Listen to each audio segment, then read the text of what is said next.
আসসালামু আলাইকুম, শুভ সন্ধ্যা। সবাই কেমন আছেন? কে কোথা থেকে আমার নতুন ব্লগটি দেখছেন কমেন্ট বক্সে জানান। এই তো কড়াই বসিয়ে দিয়েছি গ্যাসে।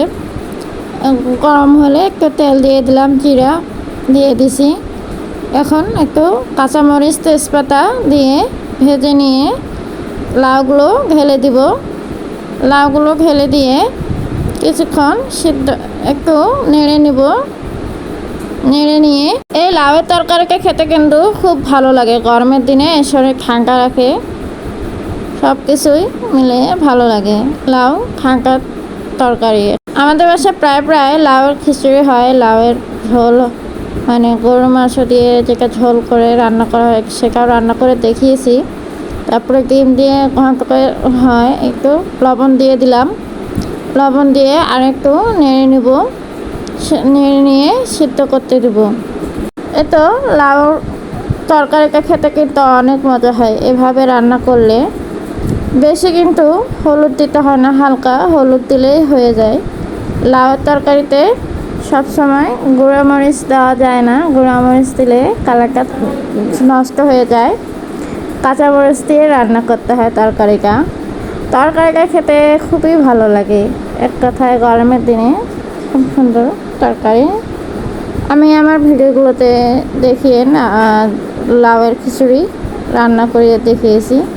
লাউয়ের খিচুড়িটা মোটামুটি ভালো লাগে, শীতকালে হোক বা বৃষ্টি বাদলের দিনে এরকম ভালো লাগে খেতে। তারপর সবার কী অবস্থা, কেমন দিনকাল যাচ্ছে? আপনারা সবাই আমার জন্য একটু বেশি বেশি করে দোয়া করবেন, যাতে আমি আপনাদের মাঝে ভালো ভালো ভিডিও উপহার দিতে পারি, রেসিপি উপহার দিতে পারি। আপনারা কে কেমন রেসিপি দেখতে চান তা বলবেন আমাকে, আমি দেখি। একটু সাপোর্ট না পেলে, ভালোবাসা না পেলে আপনাদের তো কাজ করতে ইচ্ছা করবে না, তাই না? এই তো ডিম এখন একটু ভেজে নেব। তেল গরম হয়ে গেলে এখন ডিমটা ছেড়ে দিলাম। এখন ডিমটা ছেড়ে নিয়ে এখন ভাজে নিয়ে তো লাউয়ের ঘাঁকুটাতে দিয়ে দিব, লাউয়ের ঝোলে। এইভাবে দিলে খুব মজা লাগে।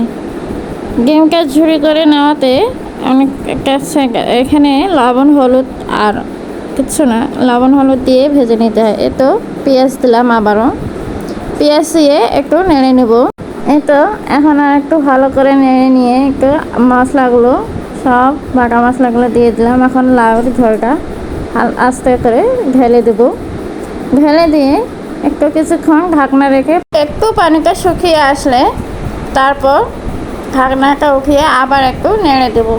এখানে পানি ইউজ করা হয়নি, সম্পূর্ণ লাউয়ের পানি বের হয়েছিল। লাউয়ের পানিটা দিয়ে কিন্তু রান্না করা হয়ে গেছে। দেখুন কালারটা অনেক সুন্দর আসছে।